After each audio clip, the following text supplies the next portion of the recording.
አቋም መሰላችሁ? የኔ አቋም ስለ ሃይሚና ስለ ብሩኬን ማቀው ጉዳይ የለኝም። ግን ሃይሚና ብሩኬን ያላግባብ የሚሰድቡትን ሰዎች በአናታቸውን የምተክላቸው የኔ አቋም ይሄ ብቻ ነው። እኔም አገዝሻለሁ። ግን ራህማ ይቅርታ አድርጊልን እስቲ። አውሪ እናቴ አውሪ ራህማ። አይ አሁን ቦጋሌና እስካሌ አንቺ ቦጋሌና እስካሌ ከተጋቡ ሰዎች ማበዱ ይቀራል ብለሽ ነው? ጌታ ወይ ይቅር በለኝ ነገር። ለምን አብዶ ዜሮ አይገቡም? ምን አገባኝ እንትና ምድረ ቆርቆ እንደ ምድረ አንድ ነገር ነገር ጊዜ ያለው ምን ሆነሽ ነው እናቴ? ዱላና ምን አንቺ ምን ጊዜና ቦታ አለሽ ለቀልድሽ? ኖ ለቀልድ ያው ቀልድ ጊዜ እኔ ቀልድ ስለሆነ ወደ አይደል ደግሞ ተድርጌ ቁጭ ብዬ እናንተ እንደዛ ታድርጉ እያልኩ የነበረው አንቺ ለከቅም ይዘሽ ሳኔም እኮ ቅድም ባልተት ብለሻል። አሮጊቶ ምን ትላላችሁ? አሁን ባወርዳችሁ ትቀየሙኛላችሁ። ለምን አትጣሉ?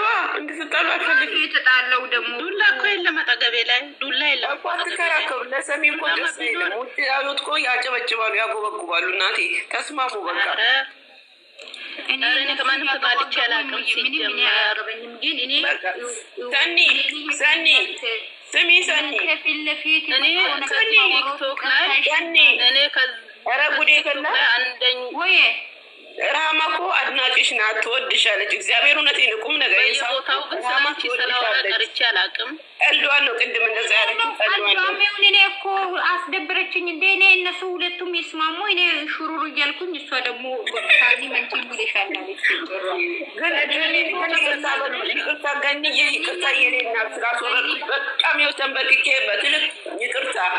ኧረ ችግር የለም ስላስወረድኩሽ ማለት እውነት ይቅርታ ገንዬ አውቄ ነው ስለተጣሉ ነው ያወረድኩት እንዳለ ይቅርታ። ቢሌንዬ ምን እያልሽ ነው እናቴ? ስለአንቺ በጣም ነው የምታደርግ ራህማ። ስለአንቺ ክፉ ተናግራ አታውቅም። በሌለሽበት በጣም ነው የምትወድሽ። ጀግና ናት። ችግር የለኝም ግን እሷ እንደዛ መሆን አልነበረበት። እኔ ሁሌ ነው አይደል የሚለው እኔ ሁሌ የሚሳድቡት እሷ ራሱ ተመጀመሪያ ማየት አለበት። እሷ የሚሳድቡት እኮ አሮጊቶች ናቸው አንዳንዶቹ። እውነት ልጅ ወልዶ እውነተኛ እናቶች ደግሞ ሃይሚ በጣም ነው የሚወዱት። ገባሽ? በሴትነቷ ሁሉ ነገሯ ነው የሚወዱት። ግን አንዳንዶቹ በጣም ነው የሚጠሏት። አዎ እኔም የሚጠሏት አሉ። አሮጊቶች 3-4 ወልደው ሃይሚ የሚሰድቧት አሉ። ምንድን ነው የሚካድ ነገር እኮ አይደለም። እኔ እንኳን ተሰድባ ፍራንክ ስትደረግ አለቅሳለሁ። እንኳን ልሰድብ አትቀርም። እናንተን እኮ እዛ እናንተ ቤት የምትሰበሰቡን አይደለም። እናንተ ቤት የምትሰበሰቡት ክብር ያላችሁ ሃይሚን ከራሳችሁ በላይ የምትወዷት የምታከብሯት ሃይሚና ብሩክን ሃይሚን ብቻ ሳይሆን ሃይሚና ብሩክን የሁለቱን አንድነት የምትፈልጉ ናችሁ። እናንተ በጣም የተከበራችሁ ሰው ናችሁ። እናንተን አይደለም። አንዳንድ አስመሳዮች አሉ ሌሎች ብዙዎች አስመሳዮችም አሉ። ይሄ ነው እንጂ እኔ ያወራሁት አሁን ራህሙን አይደለም። ራህሙን ሲጀመር ሚሚ ቤት የምትሰበሰቡ ሰዎችን በጣም ትልቅ ክብር ለእነሱ ማለት እነሱ በጣም ክብሮች ናቸው። በጣም ነው የገረመኝ። አሁን እሷ አትገባም እኮ ውጭ ሆነ ነው የምትሰማው። ሌላ ቤት ራሷ አትገባም ውጭ ሆነ ነው የምትሰማው። ሌላ ቦታም እያወረች እኔ ሰምቼ አላውቅም። አይቼው ሆንም አላውቅም ጭራሽ ሳኒ